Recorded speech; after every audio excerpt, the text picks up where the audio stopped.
है। लगता है तुम कोई बहरूपिये हो। मेरे सैनिक ऐसी हरकतें कभी नहीं करते। हम सकूरा महाराज के वफादार सैनिक हैं। तब तो तुम गलत राज्य में आ गए हो घुसपैठियो।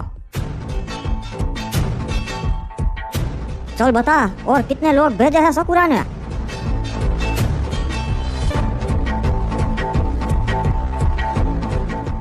नाम विलेज वासियों, आप लोगों ने देखा हमें इस आदम के घर में से शाही सोना मिला।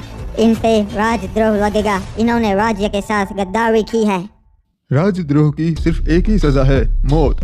नहीं, मैंने ऐसा नहीं किया। आप लोग तो मुझे जानते हो, मैं ऐसा कभी नहीं कर सकता। सही कहा रे बाबा, आदम ऐसा नहीं कर सकता। मेरे को तो कुछ गड़बड़ लगती है। आप लोगों ने अपनी आंखों से देखा कि सोना आदम के घर में से ही मिला। पर सलाहकार जी, ऐसा भी तो हो सकता है कि वो सोना किसी ने वहाँ रख दिया हो और मुझे फंसाने की साजिश की जा रही हो। ऐसा तो कौन हो सकता है आदम, जो तुझे फंसाने के लिए राज्य का सोना चुरा ले और तुम्हारे घर में रख दे। सही कहा, आप तो जानते ही है राज्य का सोना चुराना आम इंसान के बस की बात नहीं है। तो तुम क्या कहना चाहते हो आदम? मैं ये कहना चाहता हूँ कि वो सोना चोरी नहीं हुआ, बल्कि महाराज ने ही मेरे घर में रख दिया मुझे फंसाने के लिए।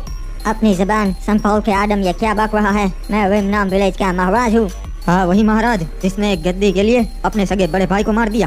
कुछ भी बोल रहा है ये, इसकी जुबान काट दो सैनिक हो। ये सही कह रहा है महाराज। आपने मुझे हुक्म दिया था आपके भाई के बेटे को मारने का, मैंने नहीं मारा। ये उनका ही बेटा है। ये क्या, बड़े भाई का बेटा अभी भी जिंदा है? तो आज इंसाफ होकर ही रहेगा। रिमनाम नगर वासियों, ये सीजन 4 एक नंबर का कमीना है। ये तो राजा कहलाने के लायक भी नहीं है। इसने मेरे पिता को मारा और मुझे भी मरवाने की कोशिश की। असल में मेरा हक बनता है इस राज्य को संभालने का, राजा बनने का। सच्चाई तो इस तरीके से साबित नहीं होती। हम फैसला गवीना दीदी पे छोड़ते हैं। मैं तुझे चुनौती देता हूँ, अगर तू सही होगा तो तू जीत जाएगा। ठीक है सीजन 4, मुझे तुम्हारी चुनौती मंजूर है। ठीक है, आजा। तुझे तेरा हक चाहिए ना, ले ले अपना हक लड़ाई करके।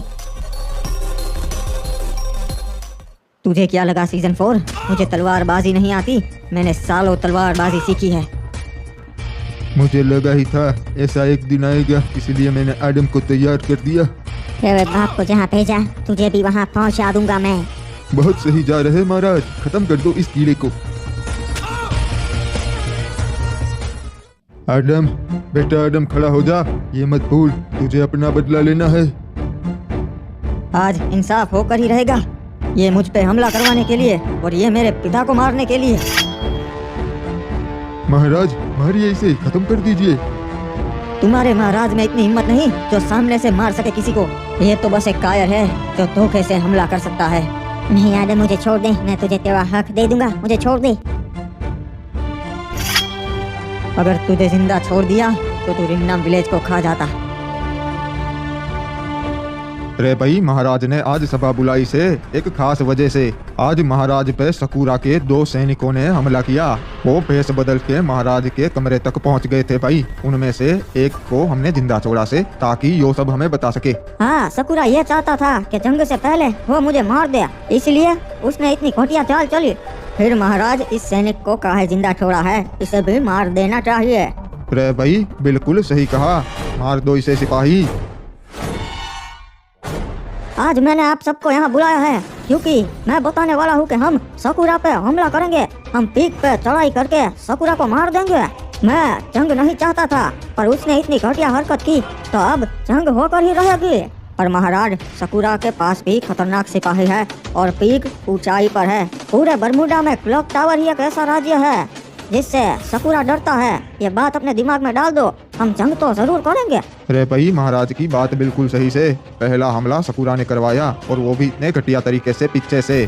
पर महाराज, जंग से हमें भी बहुत नुकसान होगा, हमारे सिपाही भी मरेंगे। नुकसान की चिंता मैं नहीं करता। पहले हमला सकूरा ने किया था तो अब हम उसका मुंह तोड़ जवाब देंगे।